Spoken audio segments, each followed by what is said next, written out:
Let's see what our Drive to the Close guest has to say about that. With us is Philip Palumbo, founder, CEO, and chief investment officer at the private wealth manager Palumbo Wealth Management. They've got approximately 400 million in assets under management. He is on Zoom from Great Neck, New York. Philip, great to have you here with us. That monthly jobs report, productivity gains, how is that, in your view, a reset or recalibration, if at all, for how you think about the type of investment opportunities that you might want to position your clients in? Yeah, first I want to say that really this market move that we've seen has been such a win for long-term investors that have been patient the past 2 years. The S&P 500 is only up just about 7% cumulatively the past 2 years, and money markets pretty much perform the same. So for long-term investors, being patient, you really got rewarded. So the big question for me, Carol, is are we going to continue to make higher highs here as we're looking at the market and as we think about this year? And there are really three reasons what I'm looking at that's exciting me. Number one is earnings are going to continue to accelerate in 2024. Two, the Fed is going to cut at some point this year. And three, it's an election cycle. Election year. So those three things are really a strong recipe why the markets continue to move higher.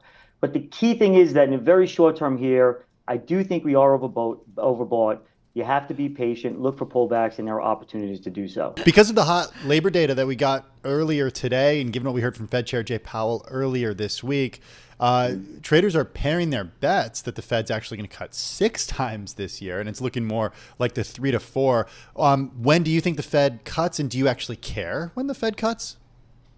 Yeah, listen, we're long-term investors. I mean, playing the game of when the Fed's going to cut, how much is going to cut, it's not really a great game to build wealth over time. But to answer your question, in my view, I mean, I thought in December he was way too dovish. He realized that. He became hawkish just on Wednesday. And as a result of that, the market cut back from 6 to 3. That's about right. I had a feeling that was going to happen. I thought we'd see some more volatility with markets declining as a result of that, but obviously we have not. So I just think that, the economy is much stronger than investors anticipated. As a result of that, the Fed may hold off on cutting rates longer than people are anticipating. So I see a cut right around the May period. Is what I'm looking at. Well, what I want to know is what your clients are asking you about. These guys, if you're doing wealth planning, you've got a lot of private wealth management that you are obviously doing, whether it's family offices and so on and so forth. They are long-term investors, or they tend to be. So what are the investments that they most ask you about? What are the investments you most often put them in? Mm-hmm.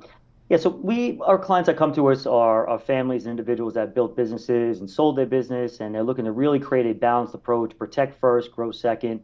So with that type of an approach, we're really well diversified, well balanced in private real estate, private equity, emerging growth, long duration treasuries, intermediate term duration treasury, and then an equity portfolio. So we're really well diversified with a good risk-adjusted return.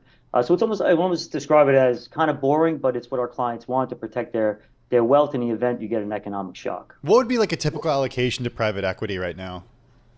I usually like minimum 10%. Historically, I always say that the best way to grow wealth over time is stocks, real estate, and private equity. Those three asset classes have proven to return somewhere north of 10%, compounding over a long, long period of time. So I think in order to achieve any type of good risk-adjusted return from private equity, I think 10% minimum is a really good allocation. How much exposure, or are you getting them into private credit? Mm-hmm. So private credit, I would say same thing, 10%, 5 to 10%. I mean, I like private credit a lot. My only concern, it is a saturated market. There's a ton of money that's being thrown out there. We don't really understand what's underneath the hood. But if you stick with a really good manager, we use Ares, A-R-E-S, a great manager, has a great track record. So if you stay with the great managers out there with a proven track record, that are conservative when it comes to allocating capital, that's what gives us confidence in investing in that particular area. How much cash do you have on the sidelines right now, waiting for a moment to get into either the equity market or somewhere else? You said that, cash on the sidelines. Yeah. So it depends on the client. If you're a newer client, it's probably still about 20%, because I think we're a little bit overbought here. But if you're a client 20%? For a while, yeah. So for newer clients, let's say you started with us just, let's say, 2 weeks ago or even 2 months ago, about 20% right now is still on the sideline waiting to deploy that capital. For clients who've been with us for a while, you're at about 5 to 8%. That's down from about 30%. So we've been allocating over the past 2 to 3 months a lot into equities. Anybody calling you up and saying, hey, where's my exposure to Meta? Where's my exposure to Amazon? Just quickly.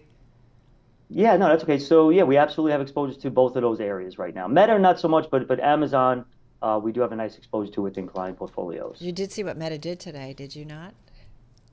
Very nice move on Meta today. They've really done a great job finally waking up to getting away from the metaverse and getting into operation control and operation cost control, which has really helped them tremendously. I mean, from that day when they announced that, the stock is just to the moon and back. So they've really done a nice job. Thank God they made a transition call back back last year. A year of efficiency sounds well. You got to remember that people lose their jobs in all of this, so it's certainly got an individual story. Yeah, Phil. Hey, listen, thank you so much. Really appreciate it. Meta shares still up about 20% today. Philip Palumbo, founder, CEO, and chief investment officer at the private wealth manager Palumbo Wealth Management.